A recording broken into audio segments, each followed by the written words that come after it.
नाशिक शहरात कत्तलीसाठी बेकायदेशीरपणे नेण्यात येत असलेल्या 5 गोवंश जनावरांची सुटका पोलिसांनी केली आहे। मुंबई आग्रा महामार्गावरील द्वारका चौक या ठिकाणी ही कारवाई करण्यात आली। या प्रकरणी महिंद्रा पिकअप वाहनासह 2 आरोपींना ताब्यात घेण्यात आलं असून सुमारे 6,53,100 रुपयांचा मुद्देमाल जप्त करण्यात आला। मुंबई आग्रा महामार्गावरील द्वारका चौक उड्डाणपुलाच्या रॅम्पवरून महिंद्रा पिकअप क्रमांक MH15CK 6405 यामधून गोवंश जनावरं कत्तलीसाठी बेकायदेशीररित्या वाहतूक केली जात असल्याची माहिती पोलिसांना मिळाली। गुन्हे शाखा युनिट क्रमांक 2चे प्रभारी सहाय्यक पोलीस निरीक्षक हेमंत तोडकर यांच्या मार्गदर्शनाखाली पोलिसांनी सापळा रचून हे वाहन अडवलं।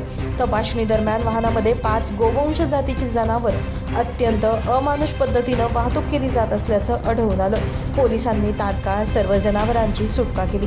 या कारवाईमध्ये रिजवान नूर असलम शेख वय 27 आणि रेहान हैदर बेग वय 29 या दोघांना ताब्यात घेण्यात आलंय। तसेच गोवंश जनावरं, मोबाईल फोन आणि महिंद्रा पिकअप वाहन असा एकूण 6,53,100 रुपयांचा मुद्देमाल जप्त करण्यात आला असून पुढील तपास सुरू आहे।